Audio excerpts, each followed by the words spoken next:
Dear ones, I am Archangel Michael. Let's go to another of Sananda's letters. I hope you are following along and enjoying what has been said here about the letters. But I say again to each one of you, don't read the letters or listen and let it go. This is a study path. I would suggest that each of you buy a notebook and take 1 month as a study period for each of the letters. It would be interesting for you to read and write down the most important points, those that you were really touched by, that caught your attention. Very good.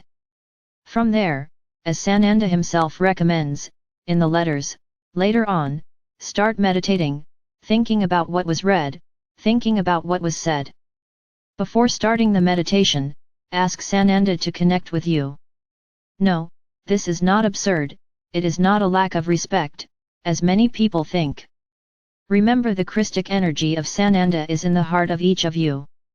So as you begin the meditation, ask him to connect with you, and this spark of him in your hearts will expand, increase, and you will be able, many of you even to see, what is being said. Give it a try. These letters are powerful, my brothers. Very powerful. And you have to extract the most from them that they have to offer you. These letters are not just words. If you connect deeply to this moment, connect to Sananda, you will have a much greater understanding of what is said. So this is a suggestion, that you meditate a little bit every day, about a sentence, a paragraph, that was said. If the meditation didn't bring you anything that day, repeat it the next day, hence the period of 1 month. If you happen to be able to understand the entire charter in a shorter period of time, there is no problem, go ahead. This is just a suggestion. If you can't meditate daily, no problem, meditate for as long as you can. If it lasts more than a month, that's okay, take as long as you need. But understand, feel, perceive, each of the letters. Don't get carried away by immediacy, don't get carried away by the speed of your daily life. You have to stop, think, analyze. This letter that I am going to comment on today is perhaps one of the most difficult to understand, as it brings all aspects of creation, of everything that was revealed to Sananda while he was in the desert. This is a passage that, for anyone who has read the religious book, can see how much it has been distorted. Sananda had no contact with any evil being that tempted him, yes, he had contact with the very essence of his being. But he came back from there saying so many things, contrary to the world at that time, that someone had to explain it. And the explanation found was this: he was tempted by evil.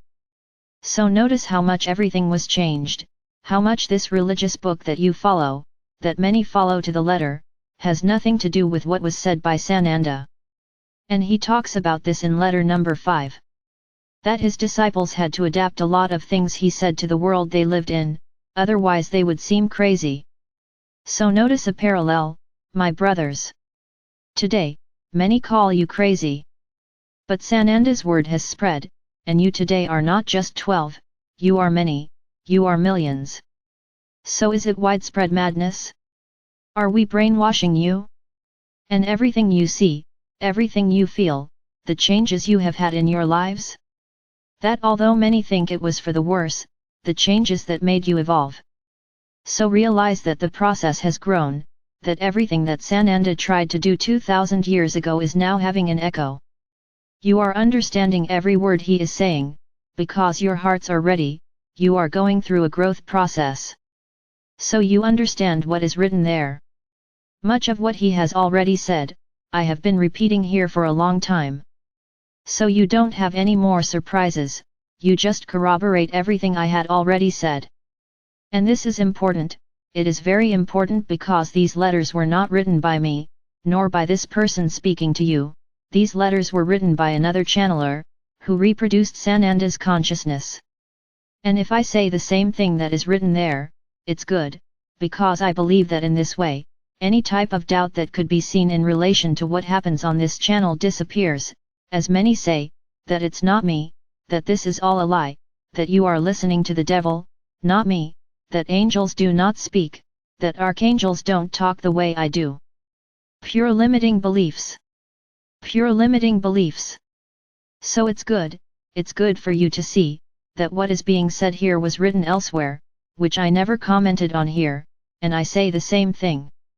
Then many may think, ah, but she could have gone to the letters and been talking. It would be a possibility. But do I speak here in the same way as Sananda? Do I reproduce exactly what Sananda says, or do I say it in another way? So, my brothers, there will always be doubts, there will always be those who question, who are always on the fence, who believe but don't believe much. In the same way, those who are reading the letters, and do not really believe in what is written there, because that is not what was taught, that is not what was learned. So you still have a certain fear of what you are reading, in the same way as what was said here. So to those I just have to say the following: continue the journey, don't give up because you still have a long way to go. So let's go, let's talk about card number 5. The key point of this card is creation, it is what he calls universal consciousness, it's what he calls the source of being. I'm not going to go into everything he said in depth, I'm going to explain it in general terms. What he says, what he realized, in those days in the desert, is that every little particle, every little molecule has a consciousness, which makes it an intelligent being. It doesn't matter your size. And that molecule, it will unite with similar ones, to form a small cell, and this small cell will form something bigger, an organ, a body, a stone, a planet, no matter how far it goes. So what is the moral of this statement? I have been asked who God is, who is our Father or Mother God. And I have already answered that He is pure consciousness, He is pure love, omnipotent, omnipresent and omniscient. What do I mean by this? That He knows everything that happens in the universe. I'm going to expand a little more on everything that happens in the universes. Then you, with the tersarum mind that you have, you keep imagining, a being thinking about all this. How can you? No, my brothers, I never said that he was a being, he is a consciousness, it's just that you can't translate what the word consciousness is, to what we understand it to be. You think about consciousness, that's what you have in your mind, but that's not it. It's an intelligence. And as everything in the universe is the result of this consciousness, then everything in the universe is a piece of it. So he knows everything that happens, because there is a piece of him at each point. Each of you is a piece of it. Understand, he doesn't need to stay. Let's make an analogy. I believe that many of you have already seen on your television, or in your school books, that from one cell becomes 2, these 2 multiply and become 4, from 4 they multiply and become 8, from 8 they multiply and become 16, and so on. So it's not that this consciousness, the consciousness of our Father or Mother God, keeps dividing itself all the time, the great consciousness, no, it is multiplied. It is a great organism that multiplies in you, when you generate new beings. These new beings already contain that consciousness, every cell that is there is a piece of the consciousness of our Father or Mother God. It's as if they were, once again I'm going to make an analogy, you have arms, legs, eyes, mouth, nose, ears, each of these organs, these parts of your body has a function. They were given a role. So every cell in every part of your body has a function. It's like a big battalion, in which some will take care of the clothes, others will take care of the food, others will take care of keeping the barracks clean, others will take care of keeping the weapons clean, each one has its function. And no one stopped being human because of it. Everyone is human, but each one has a role. So it is as if each cell comes with a consciousness, which is the divine consciousness, which makes them multiply and expand the consciousness of our greater being. Just a parenthesis, when I say being bigger, I'm not referring to a being with shape, it's just a way of speaking. And beyond this consciousness, the cell has a function, that molecule has a function. It is as if certain points of that great consciousness had a function. So each point of consciousness has particles, which have that function. And so was the creation, and it has only been multiplying over time. I can't say that the great consciousness, our Father or Mother God, doesn't create new things, doesn't generate new molecules with new functions. Why not? The universe is expanding, so this keeps happening all the time. Today, you understand these particles that your scientists previously called protons, neutrons, and electrons. You today understand nanoparticles, and increasingly, you are discovering smaller particles. And then we started talking about quantum physics, because this size became very small, and each time you will discover more. So when we say that you receive what you emanate, let's try to explain this phrase. Particles, the smallest particles, have consciousness and have function. Very good. But when you think, you have produced a thought, that thought produced came from a cell in your brain, so it's as if you created a particle, with a new function. What function? The one you just thought of. No, don't keep your mouth open, asking yourself, can I give a function to a particle? Yes, you can. Think about this, where do you come from? What is the origin of each particle that makes up each molecule, which makes up each cell in your body? Where does she come from? From the great consciousness of our Father or Mother God, who has all this power. And that, by similarity, you have the same power, only you were induced to use that power in another way. So let's continue the reasoning. You think, then you produce a particle, and this particle is associated with what you thought. So let's go. You woke up one day happy, you're radiant, happy with life, and you think, today I'm going to have a wonderful day. Very well, you have created a whole structure, an event that will be your wonderful day, which is made up of a lot of joy, balance, good news, good company, total balance of your being, which will bring you a lot of happiness. So you, when you said those words, quickly imagined all of this. So those particles that you created with your thoughts are imbued with this function, of bringing this positive day to you. But you didn't generate just one particle. When you think, you generate millions of particles, what we call thought forms. It is as if you generate a large cloud above your heads, with all these particles, containing your thought. When you finish thinking, this cloud detaches from your mind, and moves on, like a soap bubble, but it doesn't burst, it's quite compact, it's strong and firm. Very good. And she wanders around the universe. Then there is another person on the other side of the planet, who also had the same thought, today I will have a glorious, wonderful day.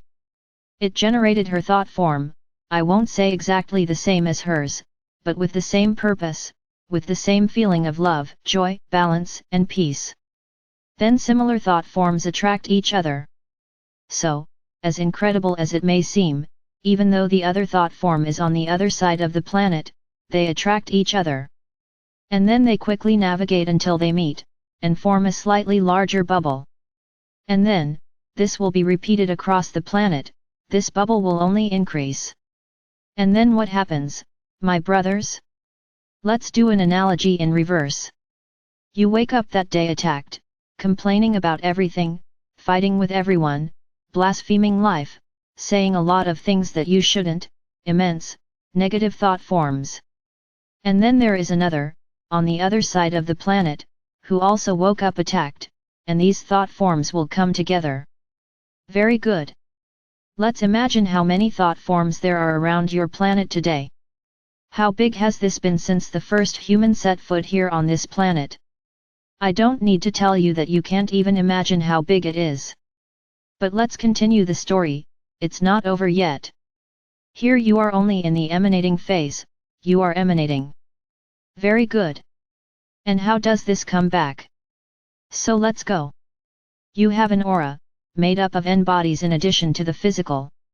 So as you emanate, these positive particles of thought forms, and this is not just expanded into the universe, it is expanded into your aura.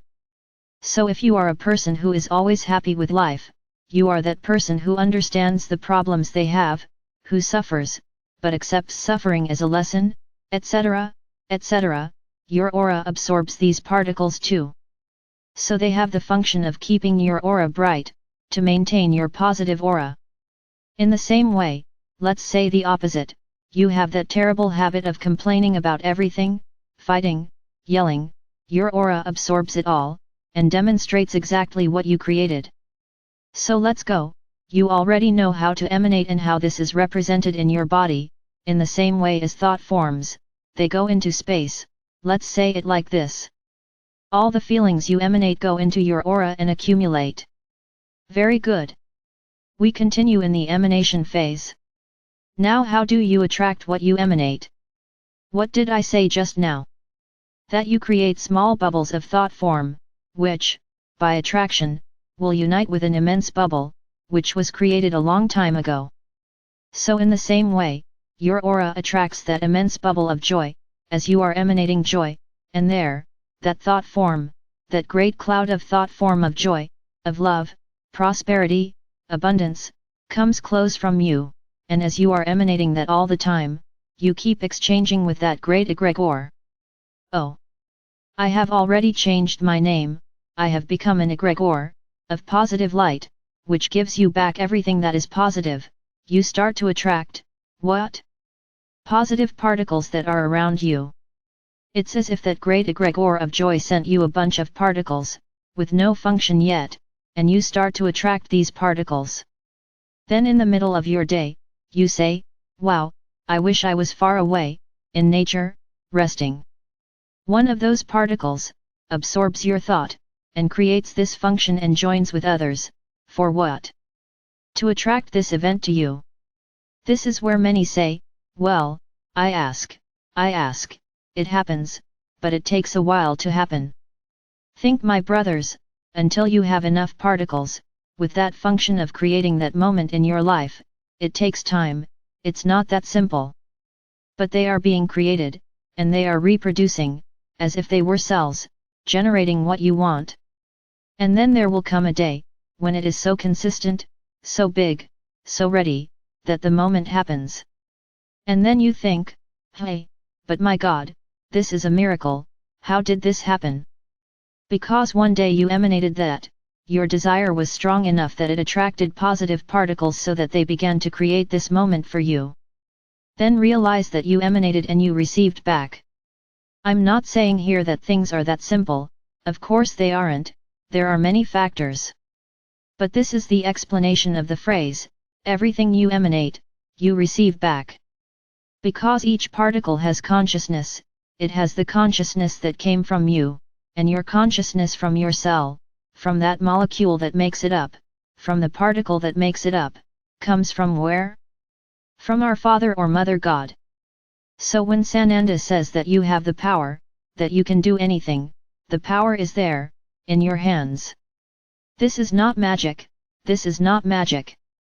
And then let's talk about the other side, in which Sananda always comments, that everything that is happening in your world was created by you. Do you now understand the meaning of this sentence? You created thought forms, out of fear, mostly out of fear. The thought form of fear takes over almost everything on your planet, because you all emanate this, fear. And then they realize how bad things happen so quickly, because they are all attracting each other. I already explained this here a while ago, when an accident happens in a place, it quickly proliferates, then you say what a coincidence, it happened here, it happened there, why? Because you begin to create the thought form of fear in relation to that event, and it begins to multiply. And then there is another person in another place, who thought the same thing, and these thought forms attract each other and begin to multiply, and to happen in different places. So when I tell you, don't focus on other people's suffering, I'm not being bad, I'm not being cold, many people sometimes think, it seems that the Archangel has no heart. No, I'm just telling you, stop thinking about other people's suffering, or you will attract that suffering to more people. Do you now understand this? Come on, I'll give you an example of what's happening in your country right now. One place had heavy rain, it flooded, and the river overflowed, thousands of people lost their homes. Then in another city that also has a river, some people started, wow, what a horrible thing, imagine if it happened here in our city. And then someone on the side thought the same thing, the same thought form, Fear attracting what? The same event. And then you start to see things replicating in various places. Gaia does not plan for this. You are attracting this. Yes, feel guilty, because you attract everything that happens to you, because you keep focusing on other people's suffering. This is not being bad, this is not being evil, this is not being insensitive, this is accepting that everything happens in the right place, at the right time. It can be the result of group thinking, as it can also be the result of decisions made by our Father or Mother God. So do you realize how powerful you are? I hope that every time I comment on these things here, you really stop to think about how much power you have in your hands. You have the same power of creation as our Father or Mother God. And then many will say, "Ah, that's absurd, what do you mean?" I'm telling you, you are particles of it. So if you are particles of it, you have all the power it has. Let's just have a proportion of the size he is, and the size you are. So you could say that his power is billions of times greater in strength, but you have the same power, according to your size. When a truck crashes, it causes much greater damage than a car when it crashes, and the event is the same, the crash. Both are capable of causing an accident, but they have different strengths. So this is your difference, for greater consciousness. Because, imagine if you had the strength to do something on a planetary level, just one of you? So we also have to be aware that there is this difference, but the power is there. What if you all came together? Let's say we could do a live broadcast, to every being on the planet, at the same time, and we asked each one of you, think about your planet, perfect, fully illuminated, without violence, without sickness, without evil. What do you think would happen? If all of you, everyone, vibrated the same thing, emanated particles of love, what would happen? Can you imagine? You would suffocate all other egregors formed by thought forms, and you would evolve in the snap of a finger. Because you would have enough energy in your hearts to do so, because you created an egregor so large that it gives back to you in the same proportion. So when we say that a critical mass is needed to evolve the planet, do you understand now? Because you are emanating light, you are emanating thought forms, and these thought forms that you are emanating are creating a great egregor, but it needs to grow even more. We need to have more people emanating these same particles, so that this egregor grows and suffocates all the others. So my brothers, you think this is all nonsense, but it's not. You have millions of literatures that tell you, every day, think and it will happen, believe in what you want, dream and you will attract. Now, it's not just, oh, I want to have a new house. Very well, you sent a positive particle, but look at the feeling you put into that sentence, a feeling of disbelief, of discouragement. So what happens? You will create a very tiny, almost zero egregor, and I'm not going to say that it will never happen, but it will take so long, that it will pass the time you've been on the planet. So, wanting is power. This sentence is perfect. Where there's a will there's a way. But you just have to know how to want it. That's what I tell you, there has to be feeling, there has to be will, there has to be kindness, of not wanting it just for yourself. The more complete the thought form you create, the more the return will be perfect, the more particles with the function you want will be returned to you, and that will actually happen.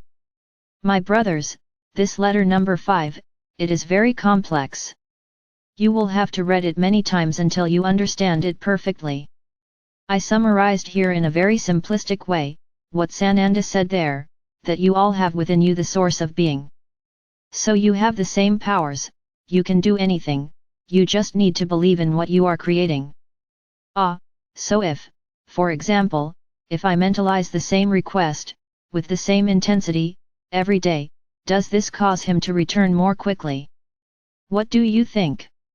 If you are creating that thought form every day, then the next day you create the same thought form, it will, by attraction, join the first one you created. Then the next day you do it again, it will join those others.